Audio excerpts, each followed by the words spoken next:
Now, the Three Martini Lunch with Greg Corombos and Jim Garrity.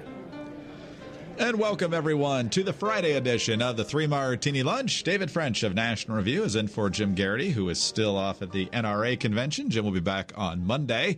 We have good, bad, and crazy martinis for conservatives today, so that's an upgrade from yesterday when we had no good news for you. Today we do have good news for you, and we're going to let Rick Santelli of CNBC tell you what it is. First look at first quarter GDP, and it is a whopper, 3.2%, a three-handle on first quarter. It's supposed to be the dog of the year in terms of which quarters excel. This is really powerful. David, his excitement for GDP numbers is like you when the Grizzlies win. So 2.5% was what was expected. 3.2% is what we got. And a lot of the fundamentals leading into that final number also coming in better than expected. I know neither you nor I are economic wizards here, but obviously higher productivity, higher economic growth is a good thing, especially with what Rick Santelli said a little bit later in his commentary, is that this was supposed to be the weakest quarter of the year. So if this is the base, hopefully things will only get better from here. Yeah, well, not only was this supposed to be the weakest quarter of the year, just, a month or 2 months ago, there were a lot of rumblings that perhaps we were going to be, if not heading into a recession, there weren't too many out-and-out predictions of a recession, that we were going to start to experience a significant slowdown. Just, the economy is at or near full employment. We'd had a lot of growth now for many years in a row, with it accelerating most recently here in the Trump presidency. And so there was some concern that, we might be peaking or we might be slowing down just a little bit. And so it's very encouraging to see these numbers in the first quarter. And as he said, this is historically kind of a slower quarter. So we'll see. I mean, at this point, the last thing that I'm going to do is offer any kind of economic forecast at all. There's a reason why you don't see me writing too many columns about the economy. It's because I'm not an economist. I leave a lot of the economic analysis to Ramesh and others at National Review. But you just can't look at this as an American and say that this is anything other than really good news. And when you combine it with some of the numbers that we've seen over the last year or more about not just GDP growth, but actual wage growth without high inflation, which means, people are actually better off. If you have high inflation, then that can, cancel out wage growth. But, you have wage growth versus lower inflation, and so people are actually better off now. So, it's interesting here in Middle Tennessee. You can just see with your own eyes the economic growth and the economic progress. And I remember very distinctly the catastrophe in 2008, and I remember it felt like going for years without seeing things like new subdivisions popping up. And now there's just construction everywhere. There's just economic energy everywhere, and it's wonderful to see. I know we're not economic experts, but what do we chalk it up to? What are the folks you trust chalking it up to? Some would say corporate tax cuts. Some would say deregulation, getting the government out of folks' ways. I suppose there's a variety of factors here, but whatever it's doing, it's working. I'm not somebody who believes that presidents press the right levers and the economy booms. I do think, when you have a severe downturn, that there's a lot of room upward after that downturn. I think the tax cuts have helped. I mean, they're in many ways sort of a conservative version of a stimulus. And so, the tax cuts have helped stimulate the economy. They put real cash back into people's pockets and in corporations' pockets. And so I do think that helps. I do think a lighter regulatory environment, or at least the restrained growth of the regulatory environment, helps. But, look, the American economy has demonstrated for the past couple centuries that the American people, when you have combined the American people with an essentially and basically capitalist system, and the immense natural resources and that we've been blessed with in this country, that we have just a tremendous economic engine. And that tremendous economic engine has grown and grown and grown and grown and grown over the course of our history. Doesn't mean we're immune from downturns. We've had downturns. We had the crash in '08. We had the Great Depression. But if you look at the overall arc, when you combine the industry of the American people, the natural resources of the North American continent, and the rule of law in the capitalist system, and it's kind of watch out and just watch what we can do. So there are just sort of strong underlying fundamentals that exist. And that's, been a general trend in American history for a really long time, not to say without hiccups and not to say without problems on occasion. But when you have 300 plus million people on a continent this rich, with governed by the rule of law and with at least not too burdensome regulations and an entrepreneurial spirit, that's a recipe for success. That all sounds so encouraging, David. It's a shame we're going to all have to throw it in the trash can over the next 12 years to save our planet, because otherwise we're all going to die. Yeah, I know. I mean, all of this is enjoy the party now, people. No, I mean, look, I consider myself a climate concerned person. I'm not of the belief that human beings can generate the sheer amount of energy that we generate without there being climate consequences to it. I think that's true. I also have a much higher degree of optimism in the ability of the free market and the ingenuity of the American people over time to deal with this. I would say for example, we have existing technologies that an awful lot of Americans can get behind that can ease the greenhouse gas problem without fundamentally altering our way of life. For example, nuclear energy. I've gotten to the point where it's hard for me to take anybody all that seriously making an environmental argument unless they're including nuclear energy as a fundamental part of the mix. Because then it feels like you're focused on something other than the economy, other than greenhouse gases when you're excluding nuclear. That you're wanting to sort of say, I want to fix this greenhouse gas problem, but only using specific ideologically approved means and methods, which to me tells me it's not as big an emergency as you think. I mean, like if an asteroid were heading to this Earth and we could all see it on a telescope and it's getting closer and closer and closer, and one of the most viable ways to stop it was a nuclear weapon, and somebody said, no, we need to just build rockets and push it away. You would think, wait, do you see the same things I'm seeing? But some of the over the top activism, because it either excludes part of the solution for inexplicable reasons like nuclear, or because it includes unrelated things like, universal basic income or universal health care that have nothing to do with climate, you start to wonder, is there the same priority about climate? Are their actions matching their words? But man, we just digress. All right, let's move on to our bad martini now, David. And while Joe Biden is now officially a candidate for the Democratic presidential nomination, the words he seems to be saying most often in the last few weeks is, I'm sorry. He said it to all the ladies that felt uncomfortable with his nuzzling or handsiness or whatever euphemisms the media like to use for him that they would never use for a conservative. And then he also apologized to Anita Hill because, gosh darn it, he just wishes he could have done something to make the confirmation hearings different back in 1991, because after all, he was only the chairman of the Senate Judiciary Committee at the time. But Anita Hill, not satisfied. New York Times. Ms. Hill, in an interview Wednesday, said she left the conversation feeling deeply unsatisfied because Biden had called her to apologize, and declined to characterize his words to her as an apology.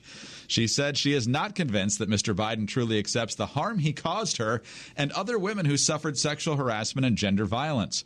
Quote, I cannot be satisfied by simply saying I'm sorry for what happened to you.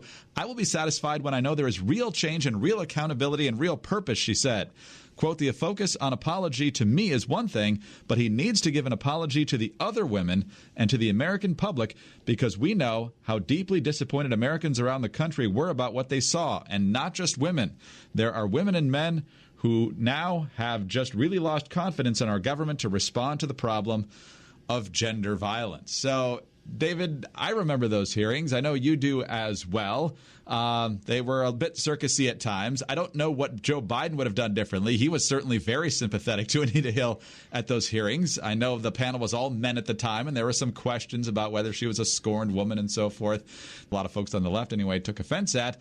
But as conservatives remember that moment, it wasn't Anita Hill who was the victim there. It was Clarence Thomas. So apparently Anita Hill is still the one we have to grovel to here. Yeah, people forget that this was a Democratic-controlled Senate that voted to confirm Clarence Thomas after the Anita Hill hearing. So Anita Hill comes forward.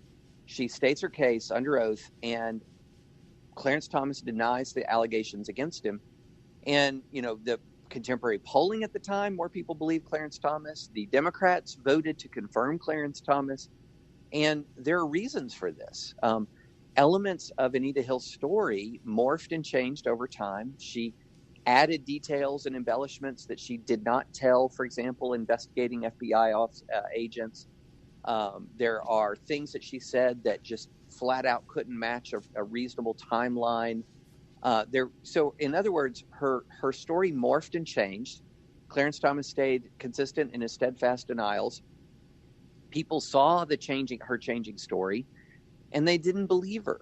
And look, she received a fair hearing.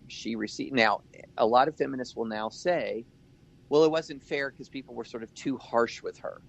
But look, when you bring a sexual harassment case in court, you are cross-examined. And I'm going to tell you, because I've been involved in, and I've been a lawyer for defendants in sexual harassment cases. Years ago, I used to work in big firms, and occasionally I'd be pulled into the larger and more complex sexual harassment cases. And I've been in these depositions, and a person is tested on cross-examination. Their story is tested on cross-examination. That's not unfair. That's not wrong. It's absolutely necessary. And it seems to me that the harm, quote unquote, that Anita Hill suffered as a result of the hearings is that she was aggressively tested and questioned. But that's the way this goes. That's part of due process. And it is nobody's fault. It is not Joe Biden's fault. It's nobody's fault but her own that her story didn't withstand that questioning, that her story changed, or that elements of her story it was almost impossible that they could actually be true. And so that's not Joe Biden's fault. But, in this sort of #BelieveWomen era, the idea that A, Anita Hill was not believed, or B, that she was subject to aggressive questioning, both of them are considered to be independent harms now. They're considered to be independent wrongs. And that's just not the case at all. It is not the case that it is a harm or a wrong to be subject to aggressive questioning when you make serious claims against somebody. And by the way, let me just say this. What Anita Hill accused Clarence Thomas of, and it's kind of moot because Thomas just flat out denied all of it. So if it did actually occur, then, Thomas wouldn't be qualified because he would have lied. But let's suppose her accusations were true. They didn't add up to hostile environment sexual harassment under the law. What they added up to was sort of, gross or immoral conduct, but they didn't even add up to what hostile environment sexual harassment under the law. And so she was given an opportunity to prove a case about really behavior that wasn't actually illegal. And so I don't think that aside from, what people might have said out in the public that were harsh or unfair or vicious or mean, which always happens when people come forward in contentious matters, I don't think that she was mistreated. I don't think that Joe Biden has anything to apologize for. By the way, I don't think Joe Biden can apologize his way into the presidency. I do think, though, he's trying to clear the decks right now. He's trying to sort of deal with lingering controversies while nobody really is paying attention much in the broader public, so that he can go on attack the rest of the way. But if this becomes a dominant theme of his candidacy, he's sunk. He can't just sit there and keep apologizing for everything he's done in the last 35 years of public life. What do you make of the fact that Clarence Thomas, at least in the conventional wisdom is still assumed to be guilty. It's disgusting. It really does show the power of the mainstream media over time. So in the moment when Americans heard from them both directly, in the moment, Americans tended to believe Clarence Thomas. And again, it's worth saying this was a Democratic Senate ultimately confirmed him. So the Senate, controlled by the opposing party from the president, confirmed him after hearings in which both sides were heard, and the American people, as a general rule, sided with Clarence Thomas. But over time, because the American people don't write the histories of that moment, there has been sort of this background conventional wisdom that is locked in that says Anita Hill was done wrong. And because conservatives don't have exactly the same kind of enduring media institutions with the same kind of reach, then it's very hard to rebut that conventional wisdom. Fox News didn't exist at that time, for example. Every single major press outlet at that time was in the center at best, but either center left or progressive in its outlook and its staff. So that has an incredible power to lock in a conventional wisdom. I think that power to lock in conventional wisdom has decreased because people have many more news outlets now. And we have a different problem that's presented itself, which is not exactly that we have more knowledge. It's that we're kind of more cocooned, yes. More walled off into our respective comfortable cocoons. But this does show the enormous power that mainstream media has exercised over the last 30 plus years to shape narratives and to help shape American understanding of the past. All right, let's go to our crazy, David. And I could have billed it better at the top. This is a double-barreled crazy. We're going to be spending time in two different states with two different public officials, one in Massachusetts and one in Maryland. And the issue will start in Maryland, where Catherine Pugh is the mayor of Baltimore, but she's under investigation for the fact that a lot of the books that apparently she either ghost wrote or they just slapped her name on it entirely was bought up by hospitals and other local government entities that depend on their funding from the government. So in other words, they bought them because they were trying to get in good with the mayor. Healthy Holly was the name of the book. As a result, now you've got the FBI and the IRS raiding one of Mayor Pugh's residences in Baltimore. There initially been an erroneous story that she fled the state. That was not true. But perhaps what is true is even more disturbing. Her attorney is a guy named Steve Silverman. And when he was finally reached for comment on Wednesday, he said, quote, "She is not in a very good place physically and mentally. She doesn't have the energy to focus for an extensive period of time in order to make important decisions. So we just need to get to that place." According to Silverman, Pugh's condition hasn't improved, and she remains under medical care. She's been dealing with pneumonia and developed bronchitis, and now she's also dealing with a lot of stress because of all the legal issues here. Over to Massachusetts now, and this is CBS News. A trial court judge and a court officer have been indicted on federal charges of obstruction of justice. CBS Boston reports prosecutors allege that Newton District Court Judge Shelley Joseph and court officer Wesley McGregor helped a defendant leave through a back door to avoid being detained by an ICE officer. The U.S. Attorney for Massachusetts announced details of the case Thursday afternoon. A short time later, the Supreme Judicial Court announced Joseph has been suspended without pay until further notice. Essentially, what happened is they went to a sidebar in this case after the ICE officer had come into the court before the proceedings, informed the judge of who he was there to pick up after the proceedings. She turns off the recording equipment, according to prosecutors.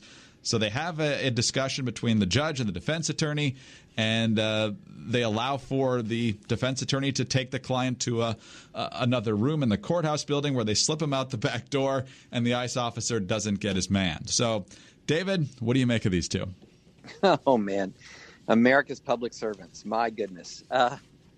Let's start with the judge first. To really emphasize, let's first emphasize these are allegations.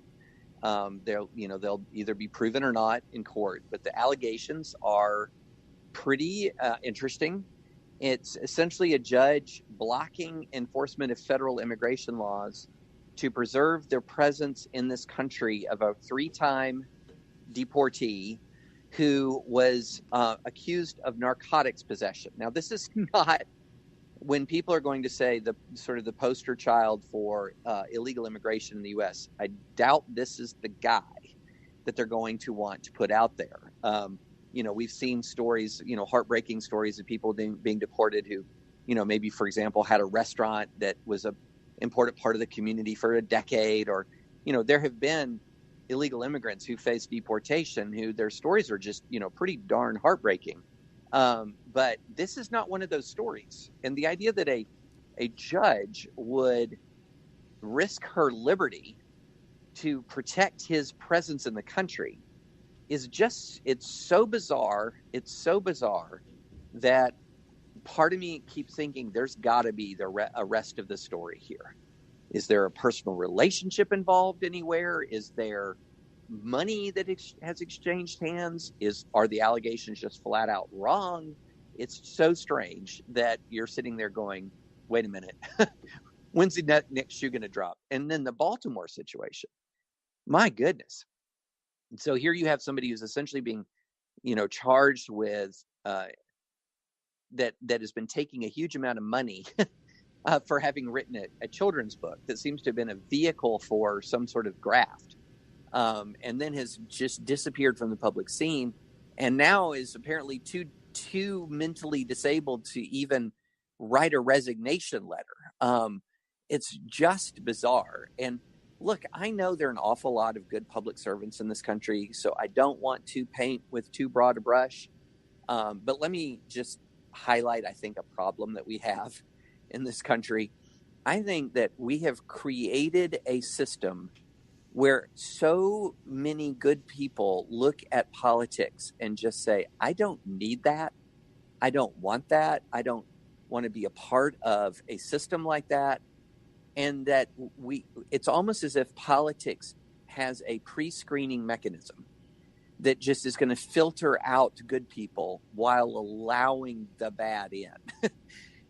Not to say there are good people who press through and serve and do wonderful things for the public. There are great public servants all across this land. But the way in which our politics has become dysfunctional, I feel like means that there's a certain percentage of potential public servants who don't get involved just because they don't want to deal with it. The good people, there are good people who press through, but an awful lot of good people are screened out. But there's no real screening mechanisms for sort of the nakedly ambitious, opportunistic, shameless people.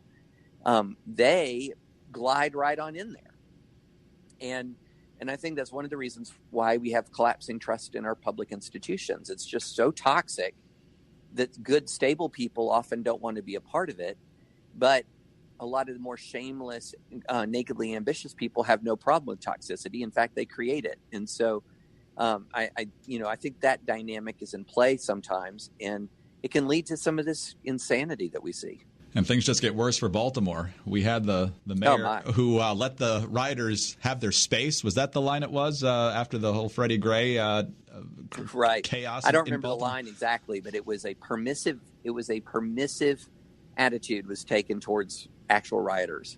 Yeah, and so now this, and it's been a rough stretch for Baltimore. Hopefully they can get some competent leadership there in short order. There's already essentially a call to resign. There is a direct call to resign from Governor Hogan. There's veiled calls to resign from Democrats Elijah Cummings and Dutch Ruppersberger in Congress. They didn't actually use the word resign, but they encouraged Mayor Pugh to do what's in the best interest of Baltimore. So why you can't just go the extra sentence there, I'm not quite sure. But David, thanks so much for filling in for Jim today and yesterday, and we'll talk to you soon. Thanks so much. David French of National Review in for Jim Garrity today. Jim will be back on Monday. I'm Greg Corombos of Radio America. Have a great weekend, everyone, and please tune in again Monday for the next 3 Martini Lunch.